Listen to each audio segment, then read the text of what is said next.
Assalamualaikum warahmatullahi wabarakatuh. Alhamdulillah, ni hari Jumaat pagi. Berapa bulan ni? Entah, lupa apalah. Kita ada masa. Kemarin aku tak ada masa sebab nak hantar Ali pergi hospital pagi-pagi untuk tak bagi tazkirah ke hampa. Tak apa, Alhamdulillah, apa-apa hari ni Tuhan dah bagi kelapangan masa. Rezeki, umur, apa semua, kesihatan, segalalah. Yang duk ada ni untuk sama-sama kita dengar lah tazkirah di muka surat mushaf ataupun Al-Quran yang aku duk selalu baca ni. Amazing, 773. Surah 28 ini dia banyak cerita balik cerita Nabi Musa, macam mana Nabi Musa, mak Nabi Musa beriman, lepas tu tekad untuk dia bermimpi, dia tekad macam Nabi Musa bubuh dalam kotak, buka sungai, mengalir, dapat kat Firaun, bini Firaun jumpa, belah jadi anak angkat, bla bla bla, macam-macam lah. Seronok dengar. Dulu kita belajar di sekolah dulu, cerita Nabi-Nabi ni tak berapa nak complete, tak berapa nak detail. Yang ni dia complete, jadi duk dengar tu, duk layan cerita tu, seronok dia. Daripada hampa duk tengok TV saja cerita merapu, baiklah kita dengar cerita-cerita Nabi ni. Tapi aku bukanlah nak cerita pasal Nabi Musa ni. Aku cuma nak cerita aku terjumpa doa ni semua ni, doa nampak ni. Ni semua doa-doa para Nabi. Okay? Doa-doa para Nabi kepada Allah Subhanahu Taala di dalam pelbagai keadaan. Jadi aku sunting doa-doa pendek-pendek ni. InsyaAllah aku akan kompilkan doa-doa pendek ni di dalam satu doa yang dibunyinya oleh aku sendiri di dalam mushaf ataupun Al-Quran yang aku duk baca ni, edisi yang kedua, insya-Allah di dalam proses dia, hampa tunggulah. Tapi tak apalah, aku baca pilah satu doa ni di ayat 24 di mana Nabi Musa ni dia telah melarikan diri setelah bergaduh dengan orang Firaun dan terbunuh orang tu dengan secara tumbukan dia. Maka dia lari, dia pergi satu tempat dan terjumpa dengan dua orang perempuan pengembala kambing ni. Pendek cerita, dia pun penat bagi minum air dekat ternakan diorang perempuan ni dengan bapak dia. Jadi dia duduk tersandak bawah pokok. Lepas tu dia berdoa kepada Allah, yang doanya berbunyi, "Ya Tuhanku, sesungguhnya aku sangat memerlukan sesuatu kebaikan, yakni makanan yang kau turunkan kepadaku." Dia lari kendiri, dia fugitif. Lepas tu dia jumpa dengan perempuan tu, lepas tu dah tolong, lapar lah kan. Bila dia lapar, maka dia berdoa kepada Allah akan doa itu. Dan sungguh pun muka surat sebelah tu 774 ada doa yang sama, mereka replicate dan mereka tulis di sini, sama je sebiji. Dan doa itu di hujung ayat 24, di hujung ayat 24 yang berbunyi, "Wahai Tuhanku, sungguh aku terhadap apa yang engkau telah turunkan kepadaku dari yakni berupa kebaikan, yakni makanan, yakni adalah orang-orang yang menginginkan." Dia teringin, dia nak makan. Okey, nak makan. Jadi dia berdoa kepada Allah sebab dia tengah di dalam pelarian.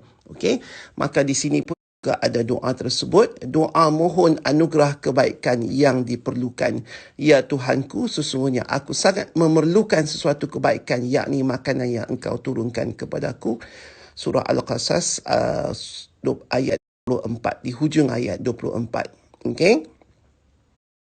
Jadi makna kata di sini, kalau hampa ada apa-apa yang hampa inginkan, kita menginginkan kebaikan, baik dari segi makanan ke, mungkin pangkat ke, mungkin kerja ke, mungkin apa saja yang hampa inginkan, yakni kebaikan. Jangan pula inginkan nak menikah, nak cerai seorang bini tua sebab nak menikah seorang lagi dah cukup 4 kan. Tak boleh nak menikah nombor 5. Inginkan perempuan nombor 5, cerai nombor 1, tak boleh. Tu niat tu kena elok lah. Sekali duk doa pelik-pelik jadi hampa tak tahu ada hikmah tak ada hikmah. Lepas tu hampa tanggung lah. So benda-benda yang kita inginkan kebaikan, okey, baik dari segi makanan dan sebagainya, bolehlah baca doa ni, bismillah. Okey, jadi faham lah. Tak apa, nanti aku akan screenshot benda ni. Hampa boleh tengok lah. Save lah kat dalam notes ke apakah. Lepas tu, dalam pada tu dua ada di atas ni hadis kursi aku baca pilah. Hari Jumaat Isra kita bagi bonus sikit. Daripada Abu Hurairah daripada Nabi SAW baginda bersabda, tatkala Allah menciptakan manusia, dia menulis dalam kitabnya yang dia sendirilah yang menulis terhadap dirinya, dan itu diletakkannya di sisinya di atas arash. Sesungguhnya rahmatku lebih mendominasi kemurkaanku. Hadis riwayat Al-Bukhari. Apa maksud di sini? Di atas ni saja kita dah baca, kita akan rasa, kita akan tahu bahawa sendiri-sendiri Allah itu berdiri. Zat dia sendiri yang berdiri, menyebabkan Allah itu Allah. Tidak memerlukan pertolongan siapa. Sendiri-sendiri Allah itu. Zat yang berdiri sendiri. Okay? Tak ada benda yang dalam dunia ni yang memerlukan pertolongan ataupun bantuan benda lain. Tetapi Allah tidak. Sendiri. Okay? Dia sendirilah, dan dia sendirilah. Jadi sesungguhnya rahmatku lebih mendominasi kemurkaanku. Jadi hampa kena faham, rahmat Allah selalu lebih daripada kemurkaannya. Sebab tu kalau kita tengok, macam kita duk baca selalu, bila kita tengok orang tu kuno-kuno buat dosa, kita tak boleh nak menghukum dia. Kerana yang menghukum itu Allah, dan rahmat Allah lebih daripada kemurkaan dia. Manusia ni lebih kemurkaan daripada kasihani. Tak sama dengan Allah. Ya. Orang buat penayang kat kita, kita geram kat dia 50 kali ganda. Tapi kalau Allah hambanya tidak menurut secara perintahnya, rahmatnya lebih daripada kemurkaannya. Okey, faham ke tak? Kalau hampa tak faham, hampa patah balik ke surah Toha. Ya, surah Toha. Kalau di ayat 14 ini, terjemahan surah Toha dia kata, sesungguhnya aku ini Allah, tidak ada Tuhan selain aku, maka sembahlah aku dan laksanakanlah solat untuk mengingat aku. Dengar ayat ni pun aku dah perut.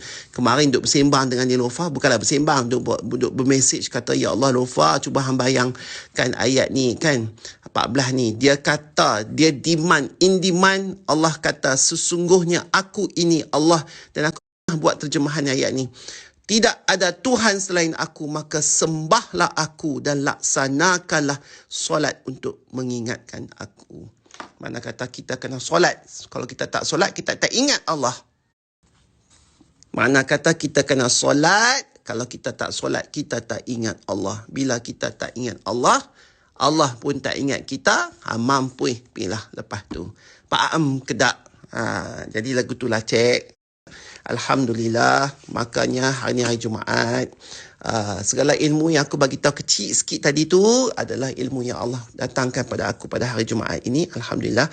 Dan kalau ada salah silap dari segi ilmu penyampaian aku yang tak sempurna, itu adalah kelemahan aku sendiri. Wallahu alam.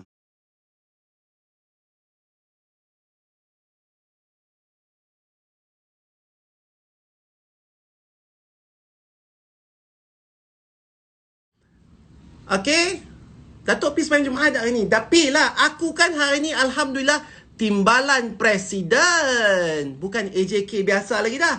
Timbalan Presiden. Timbalan Presiden mestilah ada tempat di surau itu. Yang ni juga aku dan nak bagi hampa tazkirah sikit. Ini adalah gambarannya, adalah kaedahnya. Bukan aku kata ni aku dapat keistimewaan sebagai Timbalan Presiden dapat tempat di surau. Tak. Tapi ini adalah kaedahnya. Macam itulah juga nanti di mahsyar pun, apabila kita mencari-cari syafaat dan rahmat Allah, kalau Allah kata, okey, hang buat dosa buat dosa belungguk banyak, tapi aku bagi rahmat dan syafaat. Macam ni lah juga dapatnya keutamaan aku.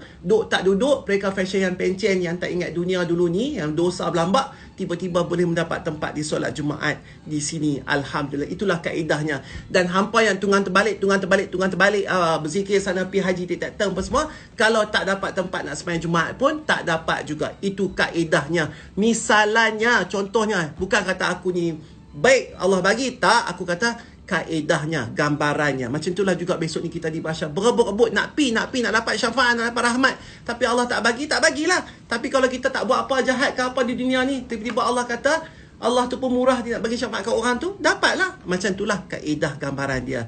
Dan lagi bagi tazkirah ni, pahala lagi memberikan sedikit sebanyak ilmu aku yang tak seberapa aku nak dibanding dengan ustaz dua orang tu, ya. Jadi alhamdulillah. Abang Maman sudah nak non-stop cakap, itulah dahaga. Okey, jadi terima kasih kerana bersama-sama aku pada hari ni, Jumaat ni. Jumpa lagi. Assalamualaikum warahmatullahi wabarakatuh.